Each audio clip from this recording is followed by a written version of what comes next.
Okay, Dilyana, I fixed it. Okay. Are you ready? Yes, I'm ready. All right. Good evening, everybody. This is Jeff J. Brown, China Rise Radio Sino-Land, Shenzhen, just south of the Tropic of Cancer. And I am so excited tonight. I have a very special guest on the show. Her name is Dilyana Gaytandzhieva. How are you doing, Dilyana? I'm fine. Thank you for having me on your podcast, and hello from Bulgaria. And let me tell you all about can I call you Dilyana? Is that okay? Yes, of course. Okay. This is her biography. This is her official biography.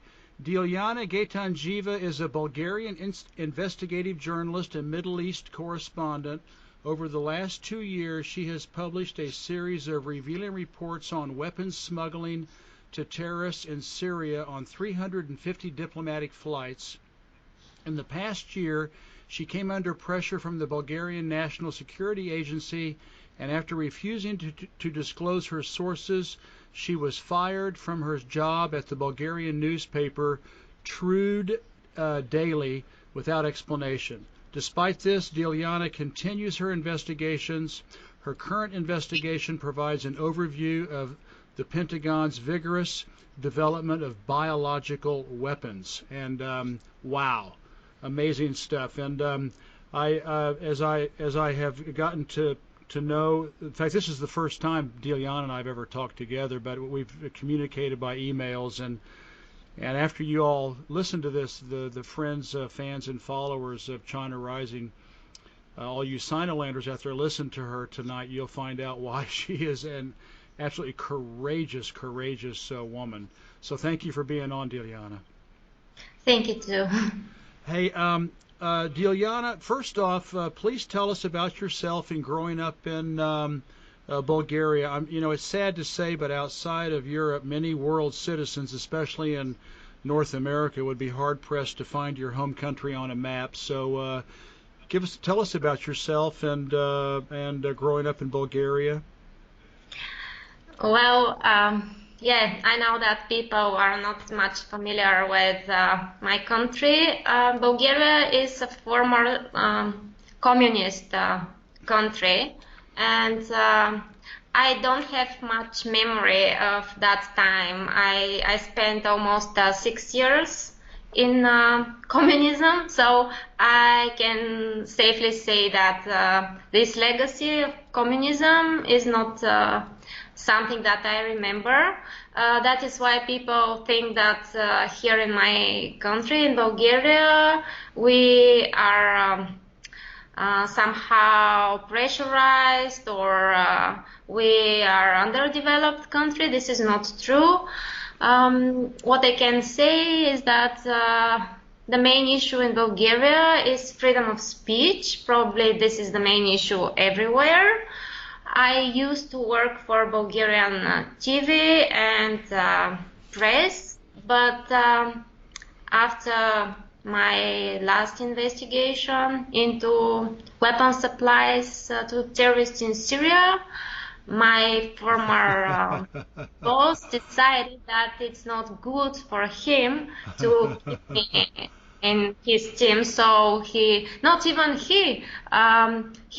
the press secretary, or the secretary of the newspaper where I used to work, to send me my resignation letter, and so on and so on. But I'm very thankful actually to what happened, because now I'm a freelance journalist and I work on my own, and I can investigate whatever I want, wherever I want, and can reach audience like yours, and I can communicate with people like you and your audience, which is great. Before I didn't have this opportunity. This in short.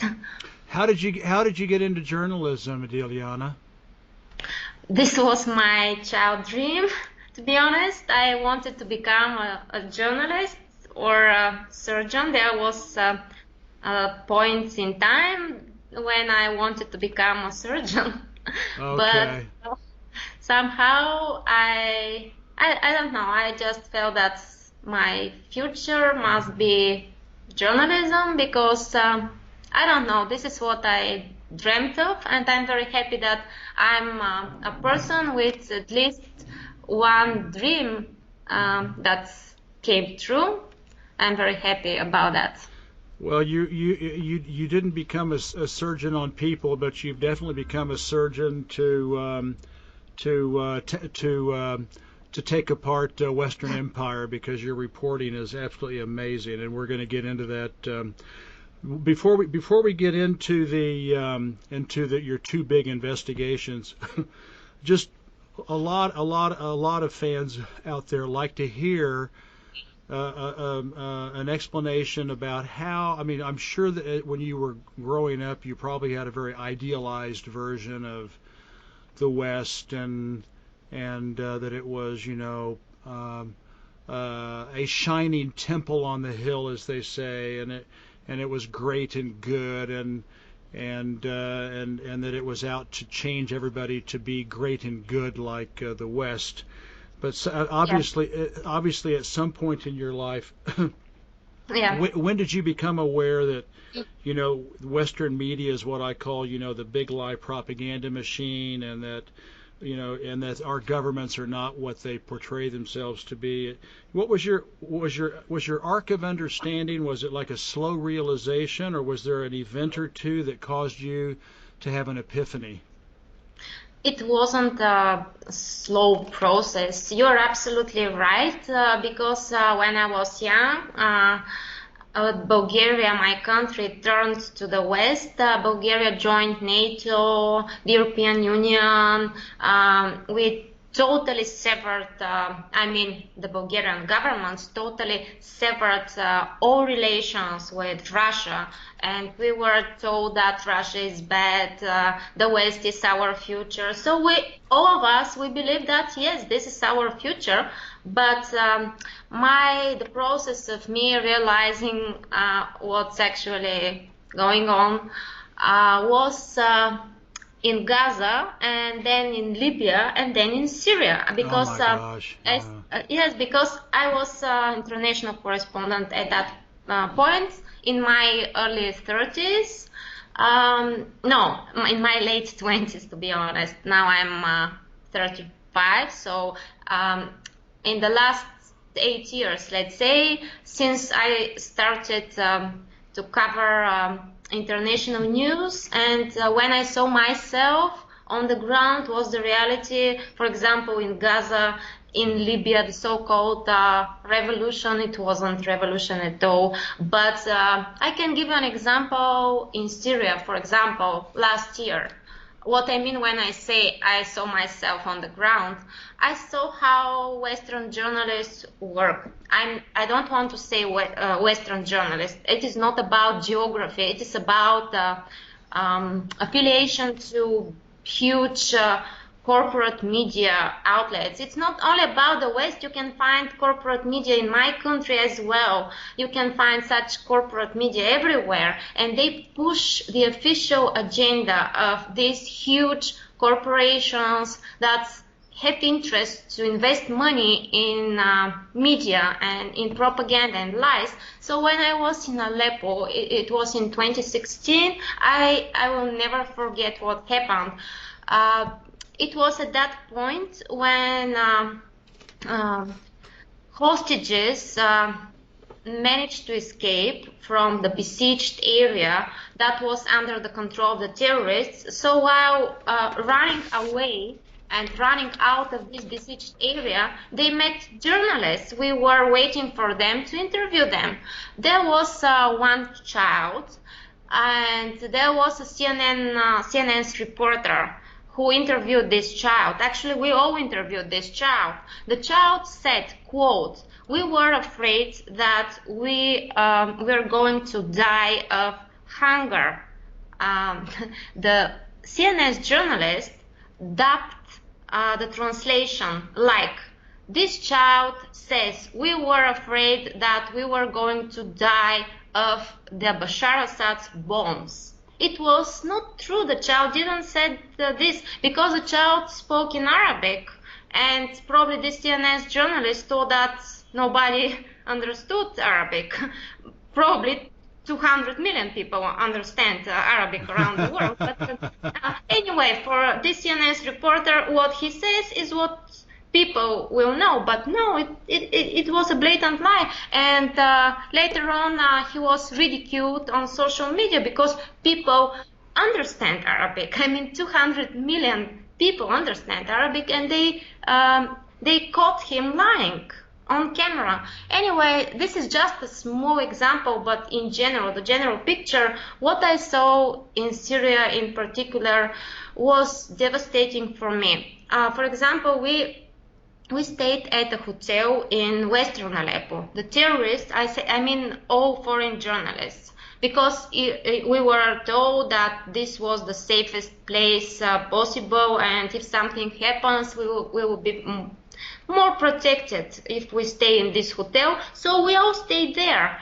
This was the venue of the journalists. So the terrorists were located in eastern Aleppo. These were Al-Qaeda terrorists, no matter that mainstream media presented them as rebels, fighters, revolutionaries, fighting for democracy or whatever. These were Al-Qaeda terrorists, or these were terrorists from the so-called Al-Nusra Front, which was at that point the official representative of Al-Qaeda in Syria.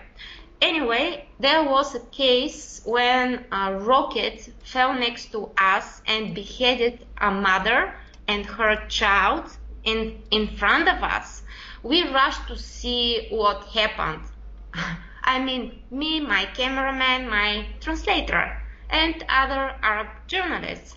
Western journalists didn't bother even to go to see, or at least to help, because there were victims, people suffering that needed help. They didn't bother even to report on this beheaded mother and her child, because the rocket came from eastern Aleppo, where they reported were revolutionaries, freedom fighters, and they couldn't say, look, these freedom fighters, these revolutionaries, they killed and beheaded this mother and her child by a 122mm Grad rocket. And this Grad rocket, or all these rockets, happened to come from my own country. I was shocked when the jihadists from Al-Nusra Front retreated from their positions in eastern Aleppo.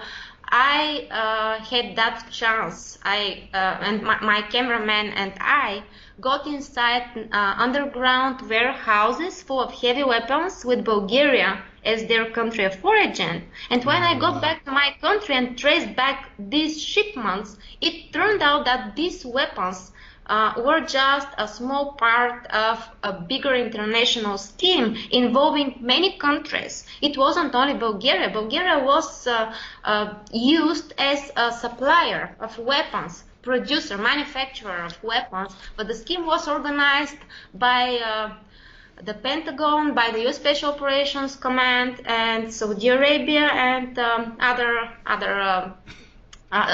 United Arab Emirates, on diplomatic flights provided by the Azeri state-run company Silkway Airlines. And this is how I understood, actually, I saw myself the real truth. The West, my country included, Eastern Europe, other, sorry to say, but puppet governments, because this is not my country, this is the Bulgarian government, they facilitated terrorism in the Middle East in order to push Western government's agenda that what was going in Syria was revolution. No, it wasn't. It was terrorists coming from 86 countries to Syria or to the Middle East, foreigners who had nothing to do with freedom or revolution. They were foreign fighters, well prepared, because you can't expect that somebody in his 20s just take a gun and goes to fight in Syria. No, I interviewed such jihadists. I had that chance in the beginning, and I interviewed them, and they were very straight and honest. They explained who helped them, where they were trained, who provided the weapons, everything, the whole scheme. These were well-prepared young foreign men coming from Western Europe, from the Balkans as well, Kosovo, Albania, luckily not from Bulgaria, and many other places, 86 countries around the world.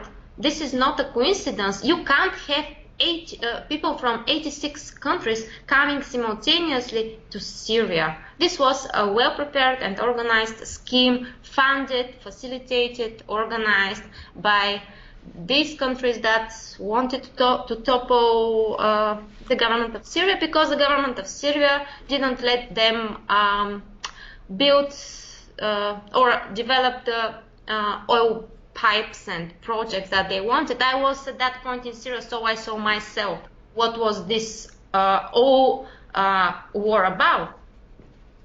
Yeah, and of course, you know, the ringleaders of all this are, you know, the United States, NATO, Israel, working with Saudi Arabia,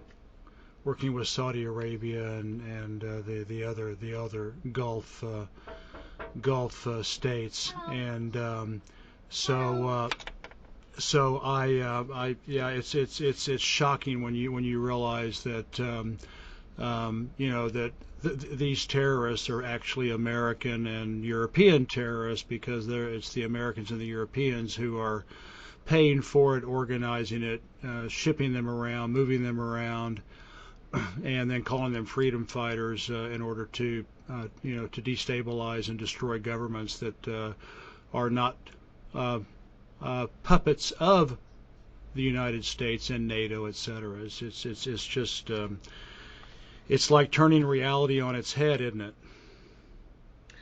Yes, I wanted to explain something which struck me while interviewing these jihadists.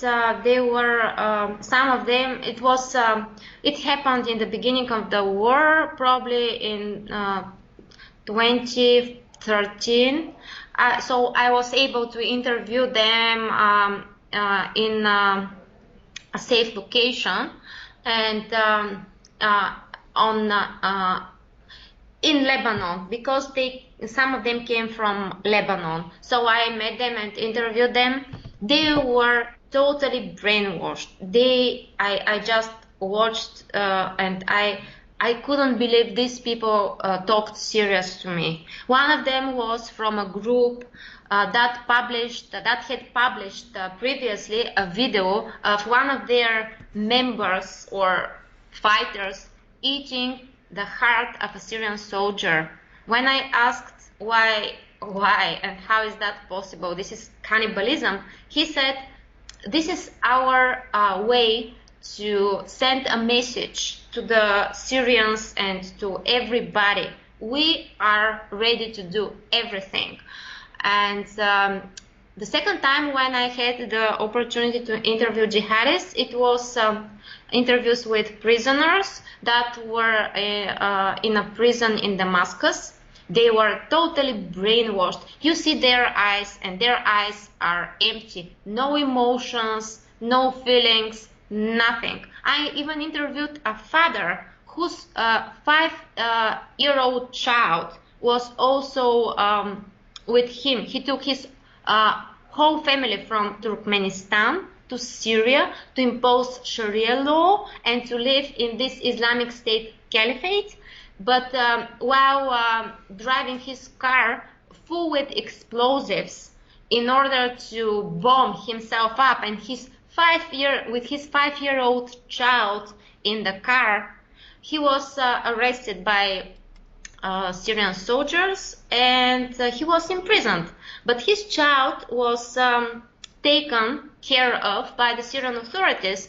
So I wanted to meet this child and to see what the truth was. I wanted to be absolutely objective. I didn't believe this story because I was told by the locals and local journalists that there was such case that father took his 5-year-old son to blow them up. I didn't believe. So I wanted to see myself. When I saw how this father reacted, seeing his child walking around, no emotion, no regret. And he said that he wanted his child and his son to become a martyr, to live in heaven, and to die in name of their pervert and twisted ideology. It is then at that point I realized this is a very serious program. This is not just ideology. This is well organized,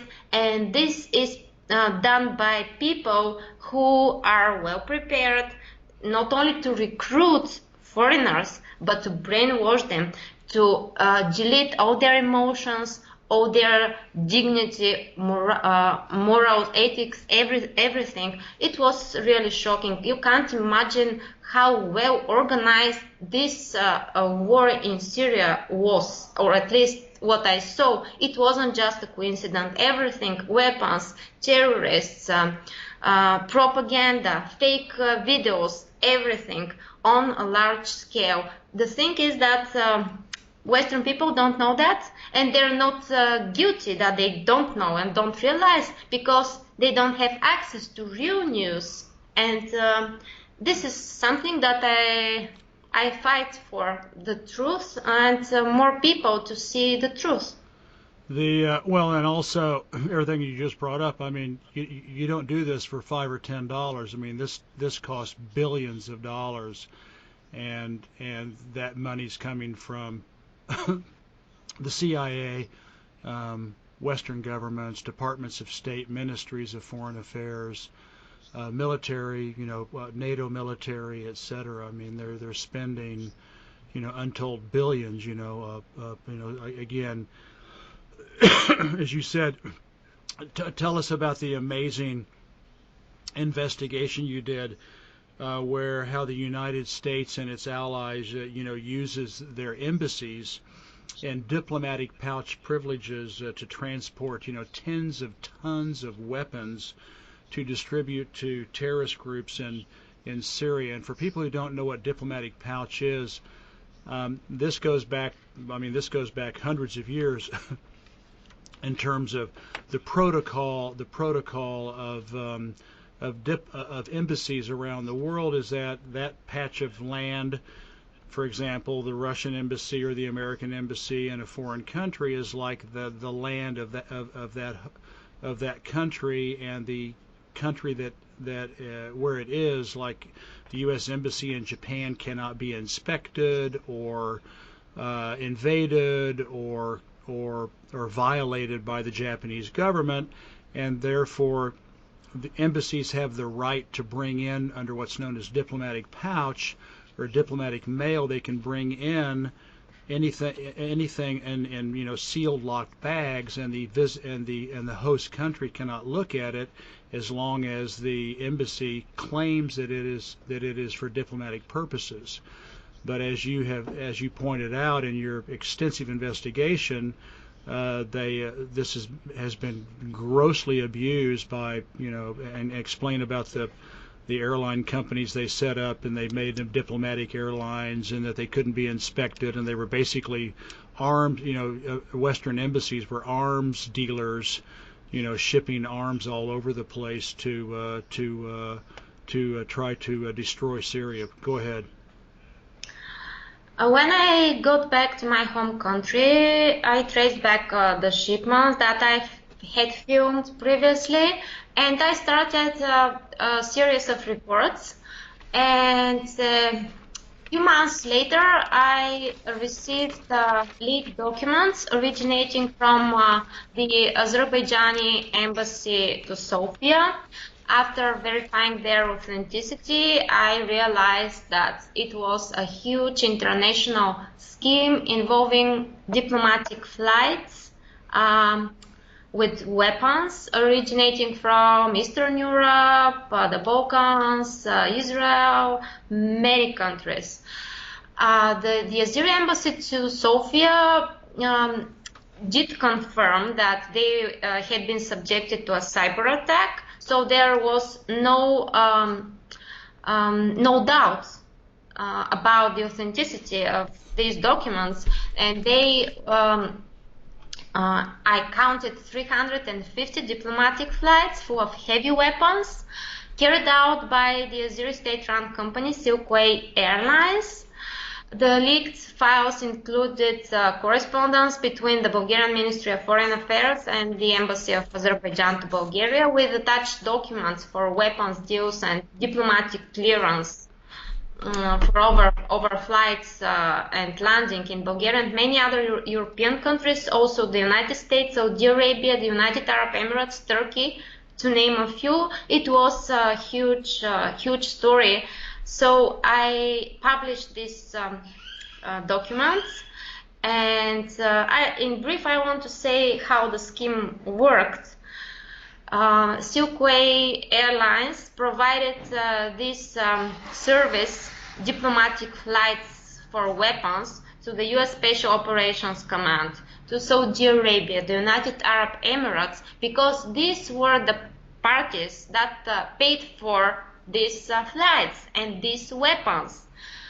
Interestingly, here in the scheme we have private American companies involved and tasked with the transportation of the weapons. Private American companies had been awarded at least $1 billion since 2015. At least $1 billion dollars worth of weapons, and they are among the main customers of the diplomatic flights for weapons service provided by Silkway Airlines. These American companies, which supplied weapons to the U.S. Army and U.S. Special Operations Command.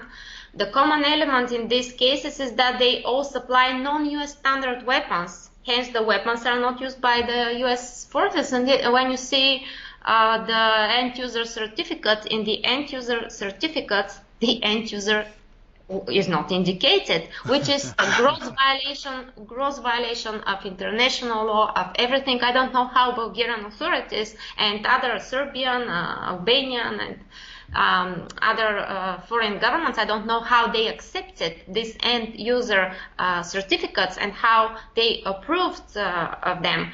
But anyway, when you have such huge international scheme involving the Pentagon, CIA, Saudi Arabia, and others, probably nobody cares about international law. What they care is money. Obviously, we are talking about $1 billion worth of weapons. When I first showed my footage from Aleppo with Bulgarian weapons inside the warehouse of Al Qaeda, the Bulgarian authorities said, no, we don't export weapons to Al Qaeda. Of course, no. And nobody expects that, but the Bulgarian Prime Minister would have signed a contract with Baghdadi or Julani, the leaders of Al Qaeda and ISIS.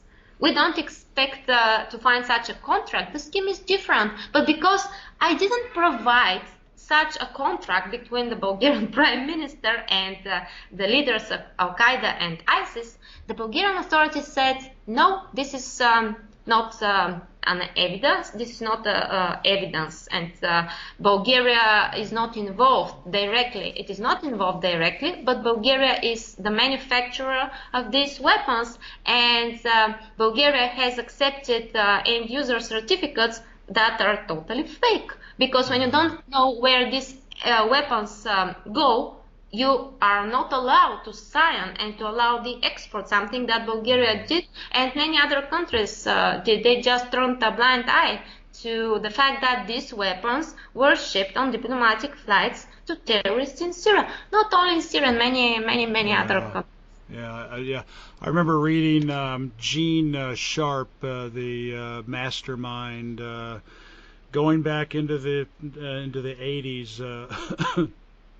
He was the mastermind of a CIA mastermind of all the color revolutions, and the first one being Tiananmen in 1989. And he was actually sent to, it was either, I think it was Tajikistan or Uzbekistan, and he was pulled out of retirement, and I think they sent him there hoping to try to trigger a color revolution there. And after he got there, under diplomatic pouch, 1,500 tons of God knows what landed at a military base that the U.S. manages there in that country. And you can't tell me that was,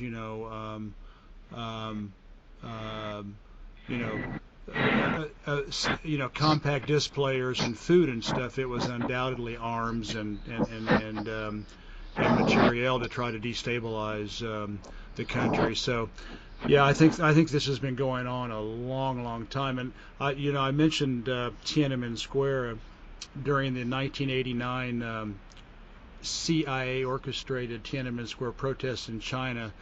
Tens of thousands of imported tents and camp stoves and lamps and fuel and sleeping bags and walkie-talkies and radios were readily available to all these penniless students, none of which was available in the local market at the time. And then later, minivans full of loaded Kalashnikovs, ammunition belts magically appeared around the square, in the West, last desperate attempt to create a government overthrow.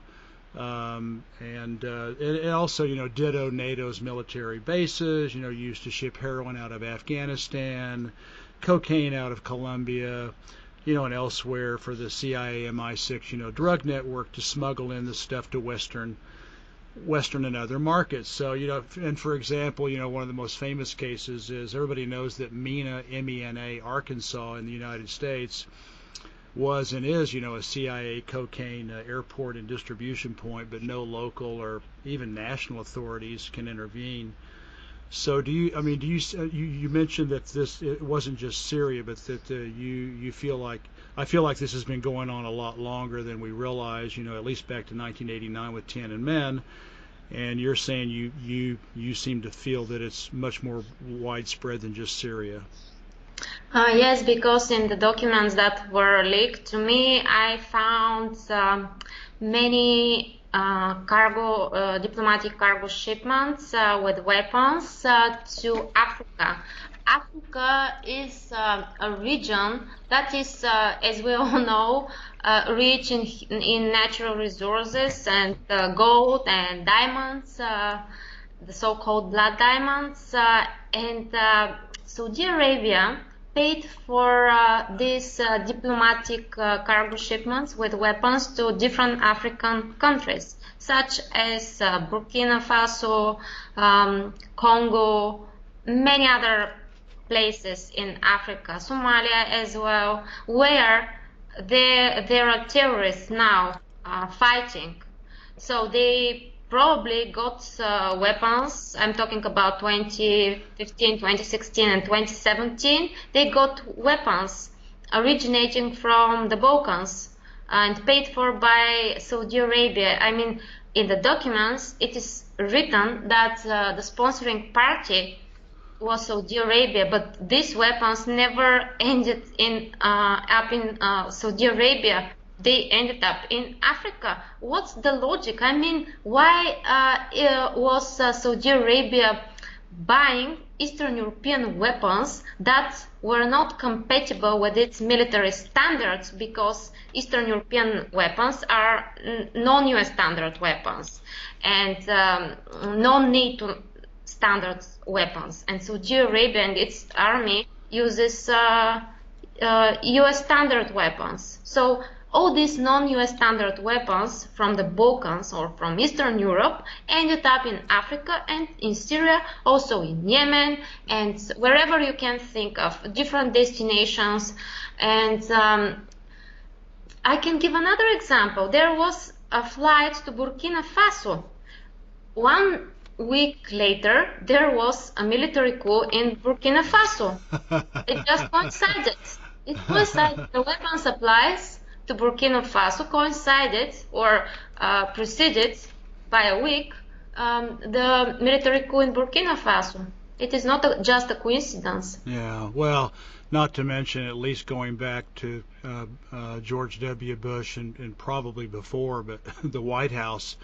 Well, and this is something that Obama used ruthlessly. The White House has something like 135 special operations armies, battalions that they can secret all over the world, and most of them are in Africa. And I'm sure that these diplomatic pouches are used to supply them arms, and the soldiers probably come in, dressed as civilians, and then they get all of their war material and C4 explosives and guns and everything through the embassies, through the diplomatic pouches. So as Douglas Valentine, he wrote a great book, The CIA as Organized Crime, and you really cannot understand Western governments, and you really cannot understand the way Western, capitalism slash, I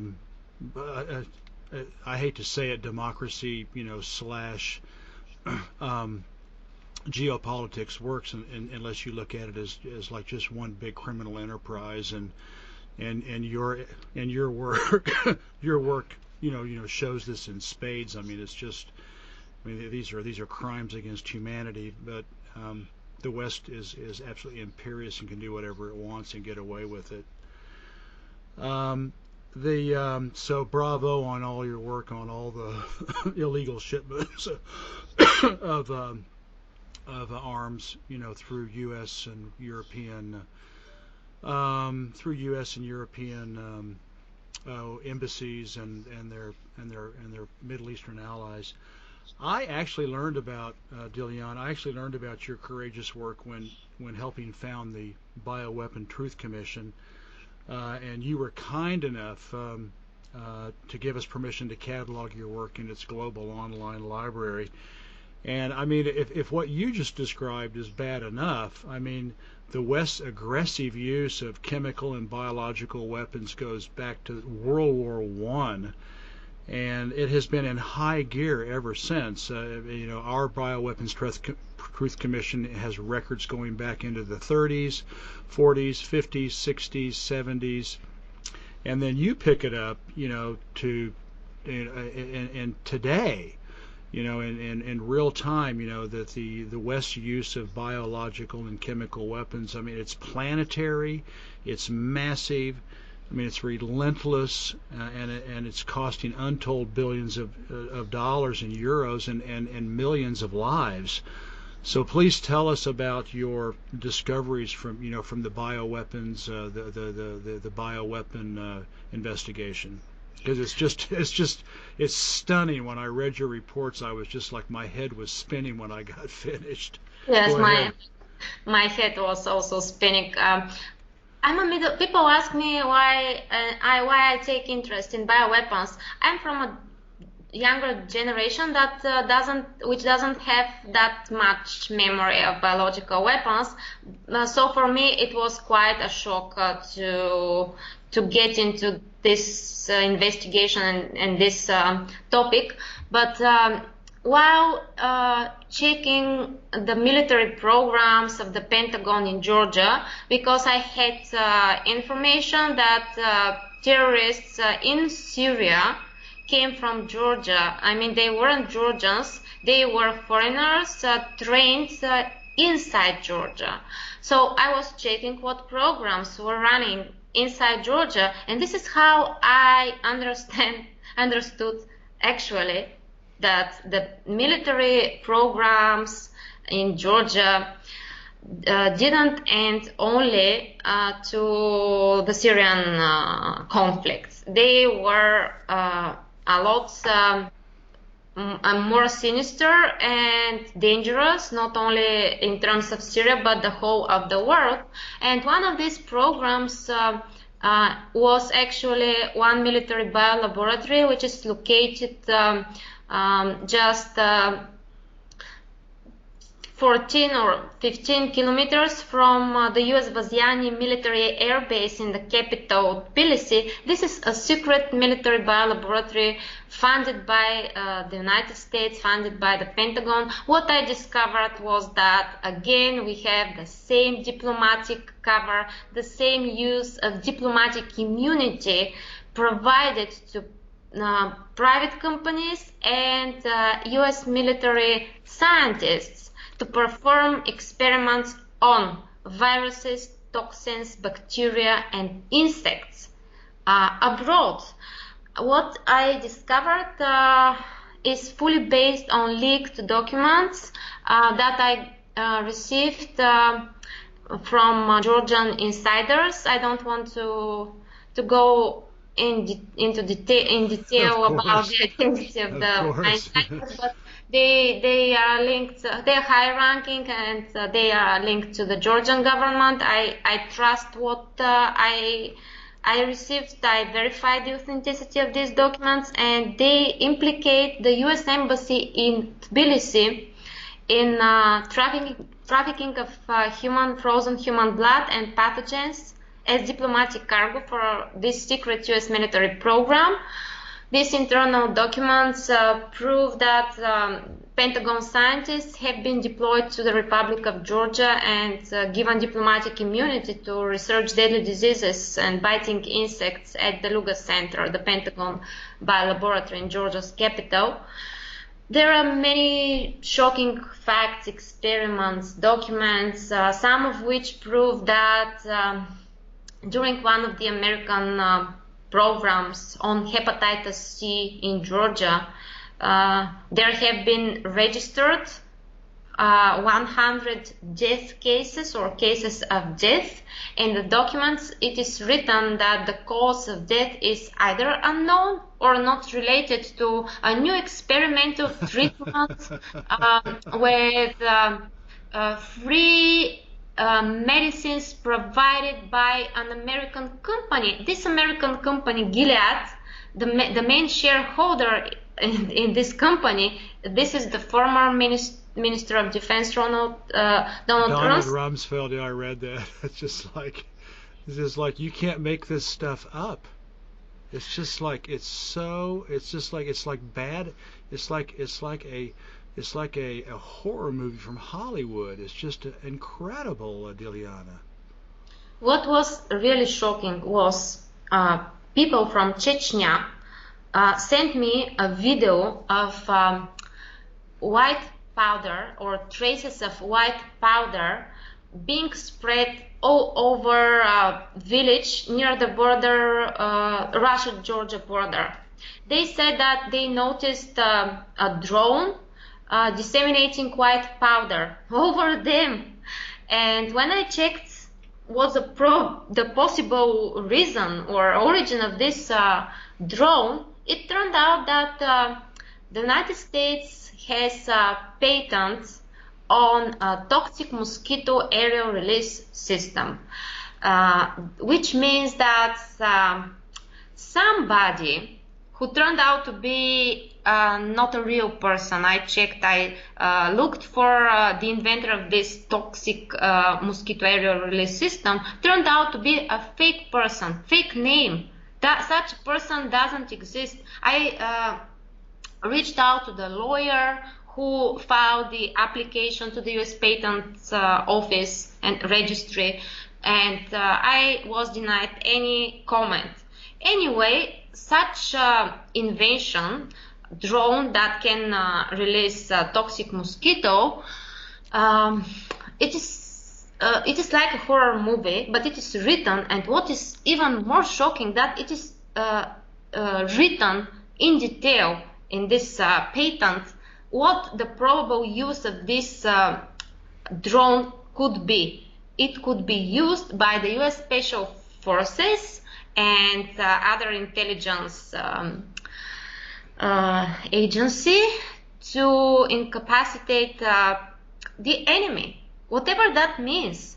How is this possible? But it is possible, and also if you read other documents originating from the US Federal Contracts Registry, Such drones that can disseminate biological weapons have been tested since 2012 at Dugway Proving Ground. This is the military facility of the U.S. Army in the state of Utah, where biological agents are being produced and tested for their dissemination via aerosols, powder, or even by explosives. And this is really happening.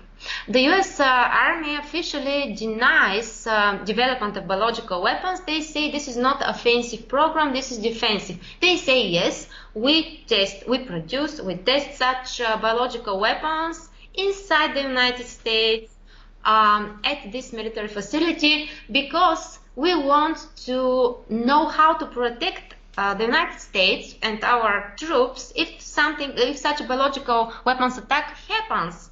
But if you have the military capabilities to produce in order to test biological weapons, then you have military capabilities to use them against the enemy. It is the same, it doesn't make difference.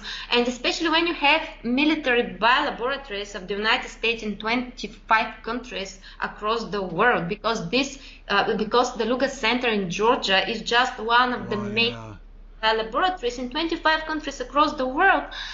This is a $2.1 billion program, military program, and this money has been invested in offshore biolaboratories, or officially they say the health of the population, local population. How is that possible? I don't believe that the US government would spend $2.1 billion on the health of foreign people instead of the health of its own citizens. And this is US taxpayer money. And US taxpayers must know how their government spent their money. But they probably don't know. Well, it's just, the Bioweapon Truth Commission, and I'll put the link in the article for our interview. I mean, we demonstrated. I mean, the United States has been working since World War II. I mean, aggressively to learn how to use bioweapons to kill people, millions, hopefully, as long as they're communists and socialists. And they use bioweapons. The United States blatantly used bioweapons with insects during the Korean War, and it just simply has not stopped. I mean, they have tested. I wrote an article. I mean, they've tested, biological weapons in subways and on people. It's hundreds of thousands of Americans were used as guinea pigs.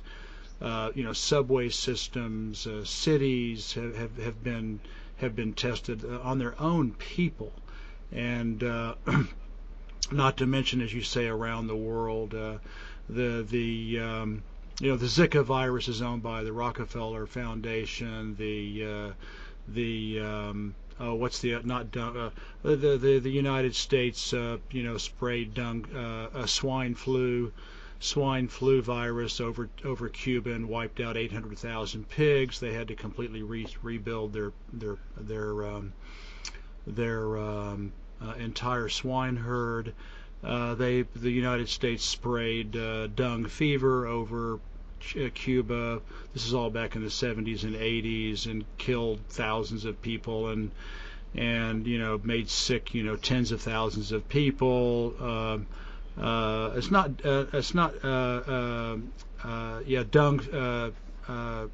Dung fever. And what's the other one? I'm having a brain burp. The one where they had the outbreak. Anyway, it's own the. So upset I forgot. It's a virus. Anyway, the virus. We can mention the Ebola virus. Yeah, Ebola. It's owned by the patent is owned by the U.S. military. Yeah, Ebola. Yeah, it's just unbelievable. And there are 3 military biolaboratories of the United States, Pentagon biolaboratories, located exactly at the epicenter of the Ebola crisis. One of the Pentagon contractors working under this military program happens to work also in Sierra Leone. And interestingly, this private American company, Metabiota, was awarded a huge amount of money to do work, to perform work for the Pentagon before, 3 years before the Ebola outbreak in Africa. It is not clear what work this private American company had to perform for the Pentagon, but this happened 3 years earlier, before the Ebola crisis. The same company has projects for the Pentagon under this program in Ukraine and in Georgia as well. It received around $18 million for work in Georgia and Ukraine. In Ukraine, the Pentagon has been operating 11 military biolaboratories. Why 11 military biolaboratories? Ukraine is not such a big country, but it is very important for the United States, and it borders as well as Georgia on the US main rival, Russia. Many of these biolaboratories, if you see on the map, they are located in countries that border Russia. Russia and also Iran and also China. Yeah, of course.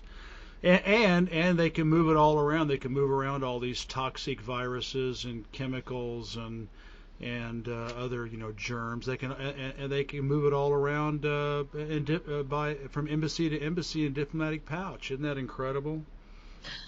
This is the scheme, exactly the same scheme that they use to traffic whatever illegal they need to transport or to transfer under diplomatic immunity. It is the same like the weapons, the conventional weapons for the terrorists. The same happens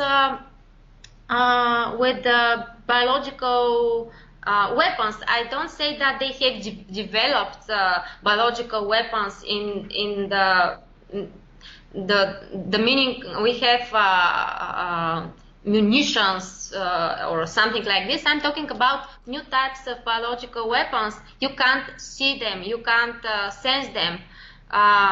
They are new types of biological weapons that we even don't know that have been invented or developed, but these secret projects that have been performed, they raise a lot of questions. For example, why has the Pentagon been collecting Russian RNA and synovial issues? Why are these military scientists studying Russian strains of anthrax, for which Russia has vaccine, also Russian strain of Crimean Congo hemorrhagic fever, and the plague? Only Russian strains. What for? The Pentagon doesn't have soldiers in Russia. I mean, it is not for protection for American soldiers. It doesn't make sense. Even according to instructions by the Defense Threat Reduction Agency, which oversees the program, it is written in case of importation to Russia, this biological material must be shipped in a diplomatic pouch. I don't know what this biological material could be, but transported to Russia in diplomatic pouch by diplomats, this raises a lot of questions. Yeah, it's just shocking. The good news is that your work is starting to get some recognition, and your report about Georgia, by the way, for those who are not really familiar with Asian geography, Georgia is a small country that used to be a Soviet republic. In fact, it's the home country of Joseph Stalin, and it's on the northeast corner of the Black Sea, and it's sandwiched between the Russia, Turkey, Armenia, and Azerbaijan. So it's in that area called the Caucasus. And unfortunately, it's now a loyal whore for Western interests. Anyway, you did some just, I mean, brave and crazy. I mean, it's just what your report that you did on Georgia and the risks that you took and the dangers that you put yourself in front of. You're starting to, you're getting some recognition, and you're going to have a documentary that's going to be broadcast on Mayadeen TV. I heard on September 20th. Yes. And can you tell us about Mayadeen? It's obviously a very brave media company. I recall Andrei Vlecek may have done a documentary or two with them, but can you tell us about your documentary and about Mayadeen, and how can we watch it? Mayadeen is a Lebanese TV channel. It is one of the most, if not the most popular TV channel in the Arab world.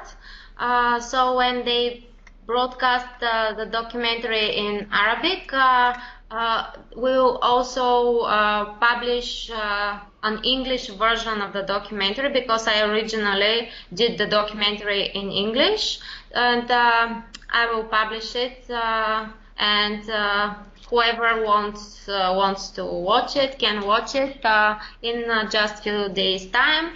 It cost me a lot to film, a lot of efforts to film this documentary, but it was very important for me because when I come from a very small country. Georgia is the same. Georgia is like Bulgaria.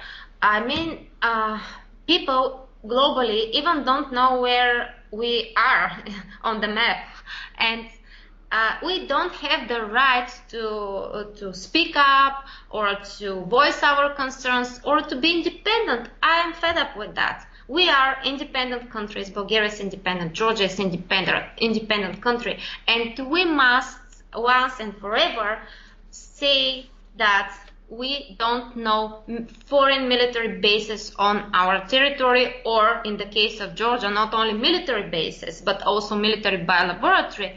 I talked to local people, and most of them are very scared.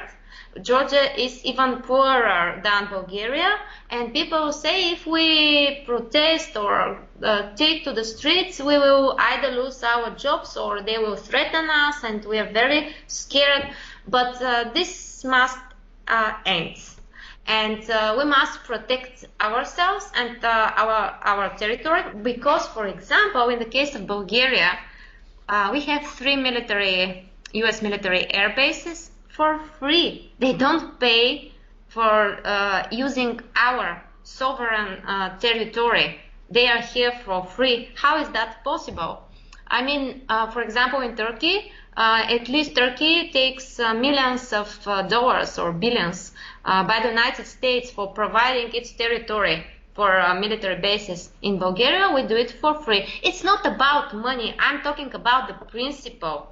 It is not, in my opinion, I'm anti-war. I'm against any military base here on my territory, in my countries.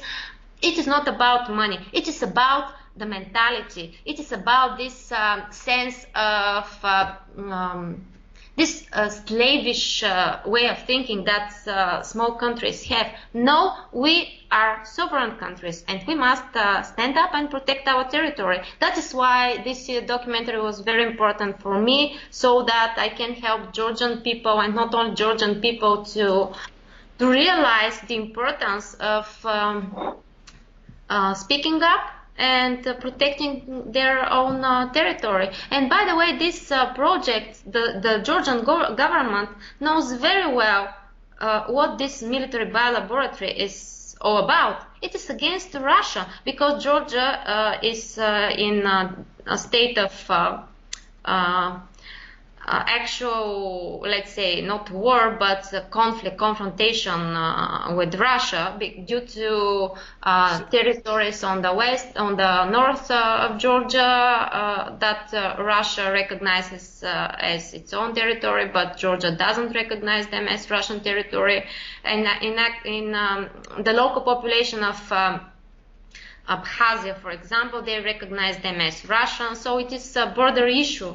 And that is why Georgian government allows the United States to have such military biolaboratory on its territory, because they know it is against Russia. They know very well. I don't have any doubts.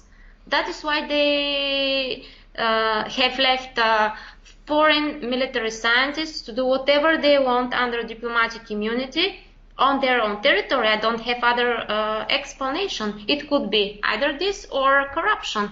By the way, a few days ago, the Georgia National Security Agency announced they had launched an investigation into possible corruption scandal related to the American program on hepatitis C that had resulted in 100 death cases. I hope that this investigation would implicate the real culprits, those who are responsible for the death of all these people in Georgia. Wow. So when it comes out on September 20th, Dilyana, it's going to be in Arabic, right? Yes, it's gonna be in Arabic, but okay. When will it be out in the English version? When do you think that'll be out? The next week. Okay. So do you, if you promise to send me the, I mean, I'd like to have the link in Arabic because I've got, you know, there's Arab speaking Sinolanders around the world, and I'd like to, if I can find out the link or tell me how to watch the program on the 20th, and then please send me the link how to watch it in English, and I'll do another article about that so people can follow up on that, and because I want to see it for sure, and again, I think your work is, I mean, you make more celebrated journalists like Seymour Hersh look like wallflowers. So you're really a very brave and courageous woman, and I tip my hat to you. Hey, listen, before we sign out, you know, throughout all your reporting, you seem to have come across people, you know, working on the inside who are obviously against the evil deeds of their that their organizations are perpetrating. If someone wants to confidentially send you evidence of crimes being committed, how do they do so? Do you have some kind of encoded Dropbox or email address? What if someone has some information they'd like to send you? How would they go about doing that? Yes, I have. I will send it to you, but people can easily just send me a message on social media that they want such a private contact. I will immediately send to them. Okay. No. Okay, like a secret Dropbox or something like that. Okay. I will also, Dilyana has Twitter, Facebook. She's got her own website, and I've put several links in the article. Hey, listen, Dilyana, you're a real inspiration to me, and I think you're probably, I know you're an inspiration to a lot of other journalists out there. You're like I say, as I was thinking about you and writing about you, I was thinking about a couple of songs called "Brave and Crazy" by Melissa Etheridge and Tom Cochran, two Western singers, and you really are. You really put your life on the line for the truth, and that makes your work very special, and I commend you. I'm very thankful to you, and these words that you said, they mean a lot. I don't know what to say. I don't think that way. I think that what we all need to do, we must do it, no matter what. Well, Dilyana, I'm going to get this thing posted, and let's blast it out all over your social media, my social media. Patrice Granville at the Greenville Post has already told me he's going to post it, and Sinolanders across the planet, and Dilyana fans across the planet, and then Greenville fans. This interview will be heard by many tens of thousands of people, and your voice needs to be heard, and your work needs to be more exposed, and I'm really honored to have an opportunity to do that with you. Thank you very much. It was such a pleasure to talk to you and to your audience. Thank you. Okay, Dilyana, as soon as I get this up and running, I'll let you know. Thank you so much, and bye-bye. Thank you. Bye. Bye. Bye-bye. Thank you.